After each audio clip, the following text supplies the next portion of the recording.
Top quality और consistent performance के लिए सिर्फ सिल्वर पंप नाम याद रखना।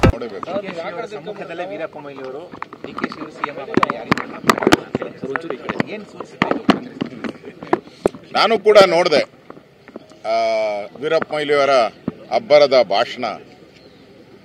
ಅವರು ಅಬ್ಬರದ ಭಾಷಣ ಮಾಡಿ ಡಿ ಕೆ ಶಿವಕುಮಾರ್ ಅವರು ಸಿಎಂ ಆಗೋದನ್ನ ಯಾರ ಕೈಲೂ ತಪ್ಪಿಸ್ಕೊಳಕ್ಕಾಗಲ್ಲ, ಅವ್ರು ಹೀಗೆ ಆಗ್ತಾರೆ ಅಂತ ಹೇಳಿದಾಗ ಅವರ ಡಿ ಕೆ ಶಿವಕುಮಾರ ಮುಖದಲ್ಲಿ ಹಾಲಿನ ಹೊಳೆಯೋ ಜೇನಿನ ಹೊಳೆಯೋ ಇಷ್ಟು ಕಡ್ಡಿ ಬುರ್ದಂಗೆ ವೀರಪ್ಪ ಮೊಯ್ಲಿ ಯಾವಾಗ ಹೇಳಿದ್ದಿಲ್ಲ. ಮತ್ತೆ ವೀರಪ್ಪ ಮೊಯ್ಲಿ ಒಬ್ಬ ಮಾಜಿ ಮುಖ್ಯಮಂತ್ರಿ ಮತ್ತು ಕೇಂದ್ರದ ಕಾಂಗ್ರೆಸ್ಸಿನ ಸಚಿವರಾಗಿದ್ದವರು, ಕೇಂದ್ರದ CWC ಯಾವುದೋ ಇದೈತಲ್ಲ CWC ಅದರ ಮೆಂಬರ್ ಅವರು. ಅವ್ರಿಗೆ ಈ ಒಪ್ಪಂದದ ಜಾಡುಗಳೆಲ್ಲ ಗೊತ್ತಿದೆ. ಅವ್ರಿಗೆ ಏನು ಒಪ್ಪಂದ ಆಗಿದೆ, 2.5 ವರ್ಷ ಅದೆಲ್ಲ ಗೊತ್ತಿರೋದ್ರಿಂದ ಅವ್ರು ಧೈರ್ಯವಾಗಿ ಹೇಳಿದ್ದಾರೆ. ಈ ಸಿದ್ದರಾಮಯ್ಯನವ್ರು ಇಲ್ಲಿ ಕೂತ್ಕೊಂಡು ಮನೆ ಕೂತ್ಕೊಂಡು ನಾನೇ ನಾನೇ ನಾನೇ ನಾನೇ ನಾನೇ ನಾನೇ ಅಂತಾರೆ. ಅವರು ಕಾಂಗ್ರೆಸ್ ಅವ್ರ ಪಾರ್ಟಿ ಅವರು ದಿನ ಇವತ್ತೂ ಅಷ್ಟೇ ದಾವಣಗೆರೆ ಒಬ್ಬ ಶಾಸಕ ಹೇಳಿದ್ದಾನೆ, ಯಾರು ತಪ್ಸಕ್ಕಾಗಲ್ಲ. ನಾನೇನು ಡೇಟ್ ಕೊಟ್ಟಿದ್ದೀನಿ, ನವೆಂಬರ್ ನಾನು ಡೇಟ್ ಕೊಟ್ಟಿದ್ದೀನಿ. ನಂದು ಹೇಳಿದಾಗ ಡಿ ಕೆ ಶಿವಕುಮಾರ್ ಏನು ಹೇಳಿದ್ರು, ಅಶೋಕ್ ಅವ್ರ ಜಾತಕ ಹೇಳ್ತಾರ, ಅವ್ರ ಹತ್ರನೇ ಓದ್ತೀನಿ ಅಂದ್ರು. ಸಿದ್ದರಾಮಯ್ಯನವ್ರು ಹೇಳಿದ್ರು ಏನು ಈ ಜಾತಕಗಳೆಲ್ಲ ನಡೆಯಲ್ಲ ಅಂತ. ನಮ್ಮ ಜಾತಕ ನಡೆಯಲ್ಲ, ಓಕೆ ರೀ, ನಿಮ್ಮ ಜಾತಕಗಳು ಹೇಳಿ. ಕಾಂಗ್ರೆಸ್ ಜಾತಕನೇ ಹೇಳ್ತಾ ಇದೆಯಲ್ಲ ಈಗ.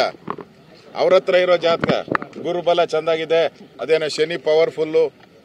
ನೋಡಿದೆ ಯಾವುದೋ ಒಂದು ಚಾನಲಲ್ಲಿ ಗುರುಬಲ ಶನಿ ಬಲ ಎಲ್ಲ ಚಂದಾಗಿದೆ ಅಂತ ಹೇಳ್ತಾರೆ. ಈ ಸಿದ್ದರಾಮಯ್ಯನವ್ರಿಗೆ ಬೇರೆ ಕಾಲು ನೋವು ಬೇರೆ ಶುರುವಾಗಿದೆ.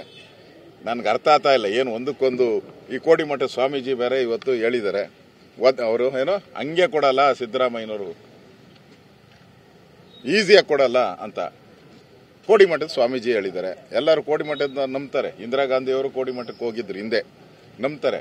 ಅಂದ್ರೆ ನಾನು ಹೇಳಿದ್ ನಿಜ ಆಯ್ತಲ್ಲ, ಯಾವಾಗ ಒತ್ತು ಕಿತ್ಕಂತೀಯಪ್ಪ ಅಂತ ಕೇಳಿದ್ನಲ್ಲ. ಕೋಡಿಮಠ ಹೇಳಿರೋದಕ್ಕೂ ನಾನು ಹೇಳಿರೋದಕ್ಕೂ ಟ್ಯಾಲಿ ಆಗ್ತಾ ಇದೆ. ವೀರಪ್ಪ ಮೊಯ್ಲಿ ಅವರು ಹೇಳಿರೋದಕ್ಕೂ ನಾನು ಹೇಳಿರೋದಕ್ಕೂ ಟ್ಯಾಲಿ ಆಗ್ತಾ ಇದೆ. ಸಿದ್ದರಾಮಯ್ಯ ಅವರು ಲಾಸ್ಟ್ ಬಜೆಟ್ ಅನ್ಸುತ್ತೆ, ಲಾಸ್ಟ್ ಬಟ್ ನಾಟ್ ಲೀಸ್ಟ್. ಕರೆಕ್ಟಾ? Last but not least. ಅವ್ರದ್ದೊಂದು ರೆಕಾರ್ಡ್ ಇದೆ. ನಾನು ಹೈಯೆಸ್ಟ್ ಸಾಲ ಮಾಡಿ DKಗೆ ಅಲ್ಲಿ ಸರ್ಕಾರ ನಡ್ಸಕ್ಕೆ 10 ಪೈಸಾ ದುಡ್ಡು ಇರಬಾರ್ದು, ದುಡ್ಡು ಇರಬಾರ್ದು. ಹಂಗೆ ಮಾಡಿ DKನೇ ನನಗೆ ಬೇಡಪ್ಪ ಮುಖ್ಯಮಂತ್ರಿ ಅಂತ ಹೇಳ್ಬೇಕು, ಹಂಗೆ ಮಾಡಿ ಹೋಗ್ತಾರೆ ಅವರು.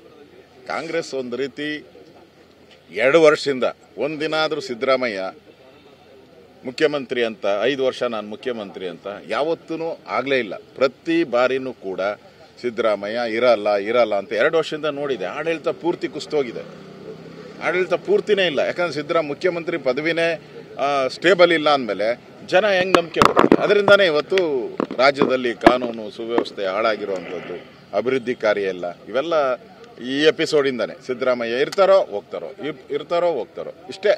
ಇವತ್ತಿನ 2 ವರ್ಷದಲ್ಲಿ ಏನು ಸಾಧನೆ ಅಂತ ಕಾಂಗ್ರೆಸ್ಸಿನ ಸಾಧನೆ, ಈ ಸರ್ಕಾರದ ಸಾಧನೆ ಏನು ಅಂತ ನಂಬರ್ 1 ಈ ಸಿದ್ದರಾಮಯ್ಯ ಇರ್ತಾರೋ ಹೋಗ್ತಾರೋ, ಇದೇ ಚರ್ಚೆ ಬಿಟ್ಟರೆ ಬೇರೆ ಏನೂ ಚರ್ಚೆ ಇಲ್ಲ.